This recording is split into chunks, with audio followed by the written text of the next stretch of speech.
Assalamualaikum warahmatullahi wabarakatuh. Anak-anak hebat kelas 4, bagaimana kabarnya?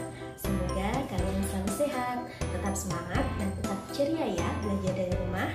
Alhamdulillah, pada hari ini kita bisa bertemu kembali untuk menambah ilmu kita di pembelajaran muatan IPS. Sebelum belajar, marilah kita berdoa terlebih dahulu, membaca doa sebelum belajar. Bismillahirrahmanirrahim. Rabbi zidni ilma warzuqni fahma. Amin. Ya Allah, limpahkanlah kepadaku ilmu dan berilah aku pemahaman yang baik. Amin. Sebelum belajar, Bu Guru akan membacakan sebuah nasihat untuk para pencari ilmu yang ada di Quran Surat Ali Imran ayat 200 yang artinya, wahai orang-orang yang beriman, bersabarlah kamu dan kuatkanlah kesabaranmu dan tetap bersiap siaga di perbatasan negerimu dan bertakwalah kepada Allah supaya kamu beruntung. Dalam surat tersebut ada nasihat bagi seorang yang sedang menuntut ilmu. Diperintahkan untuk bersabar dan melatih diri dalam menghadapi kesulitan saat menuntut ilmu, karena hal ini akan menjadi sarana untuk mendekatkan diri kepada Allah. Itu tadi anak-anak, semoga bisa menjadi motivasi kalian untuk terus semangat belajar di masa yang penuh perjuangan ini. Semoga kita termasuk ke dalam golongan orang-orang yang beruntung tersebut. Amin.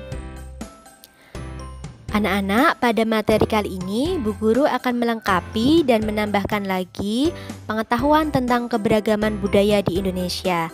Baik, bismillah, kita mulai ya. Dari masing-masing agama memiliki kitab suci masing-masing. Agama Islam memiliki kitab suci yaitu Al-Quran. Agama Kristen dan Katolik memiliki kitab suci yaitu Injil. Agama Hindu, kitab sucinya adalah Weda. Kemudian agama Buddha memiliki kitab suci yaitu Tripitaka. Sedangkan untuk kitab suci agama Konghucu adalah Sisuwuching.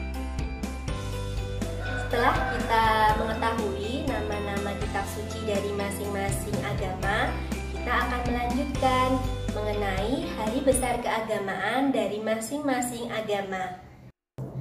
Hari besar keagamaan bagi umat muslim diantaranya adalah Idul Fitri, diperingati setiap tanggal 1 Syawal, Idul Adha diperingati setiap tanggal 10 Dzulhijjah, Hari Asyura setiap tanggal 10 Muharram, kemudian Maulid Nabi diperingati setiap tanggal 12 Rabiul Awal. Kemudian untuk hari raya umat Kristen adalah Natal, Paskah, Jumat Agung, dan Pentakosta. Hari raya umat Katolik diantaranya Natal, Kamis Putih, Jumat Agung, Sabtu Suci, Paskah, dan Pentakosta. Untuk hari raya umat Hindu ada Kuningan, Galungan, Nyepi, Saraswati, Pagerwesi, serta Depavali. Candi Prambanan juga sebagai tempat ibadah bagi pemeluk agama Hindu. Selanjutnya untuk hari raya umat Buddha ada Waisak, Maga Puja, dan Katina. Pelaksanaan Waisak juga ada yang merayakan di Candi Borobudur. Candi Borobudur ini juga merupakan tempat ibadah bagi umat Buddha. Keagamaan Konghucu ada Tahun Baru Imlek, Cap Gomeh, Pehchun, dan Cengbeng. Dari keragaman agama kita akan perkaya lagi pengetahuan kita dengan mempelajari makanan khas tradisional daerah. Di antaranya ada beberapa yang akan kita pelajari. Contohnya adalah bakpia, adalah makanan khas dari Yogyakarta yang terbuat dari kacang hijau dicampur dengan gula, kemudian dibalut dengan tepung, lalu dipanggang. Gudeg Gudeg adalah makanan tradisional yang terbuat dari nangka muda yang dicampur dengan santan. Cara membuat gudeg ini membutuhkan waktu berjam-jam. Warna coklat pada gudeg itu berasal dari daun jati yang dimasak bersamaan dengan gudeg. Cara penyajian makanan gudeg ini bisa disajikan bersama nasi putih, telur, tahu tempe, serta krecek. Geplak. Geplak merupakan salah satu jenis kue tradisional khas Jogja yang masih dilestarikan. Adonan makanan khas ini terbuat dari kelapa parut yang dicampur dengan tepung dan gula. Geplak berbentuk bulat-bulat kecil dan berwarna-warni. Gatot terbuat dari sejenis singkong yang dikupas lalu dijemur agar kering sampai muncul jamur hasil fermentasi ini yang berupa gaplek. Kemudian gaplek ini direndam selama 2 malam sampai ketela tersebut kenyal. Setelah ditiriskan, dipotong kecil-kecil dan direndam 1 malam. Setelah direndam, lalu kemudian dikukus selama 2 jam. Biasanya ditambahkan gula merah, garam, dan kelapa agar membuat makanannya terasa manis dan gurih. Tiwul. Makanan tersebut berbahan baku gaplek yang digiling. Dalam penyajiannya dilengkapi dengan parutan kelapa. Rasanya manis karena diberi gula Jawa dan gurih karena ada parutan kelapanya. Makanan ini adalah makanan khas Gunung Kidul.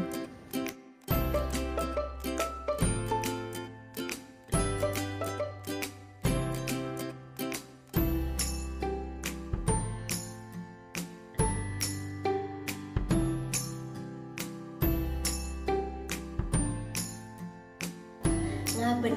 Di Bali ada tradisi ngaben, yaitu ajaran dari agama Hindu yang bertujuan untuk mensucikan arwah orang yang sudah meninggal.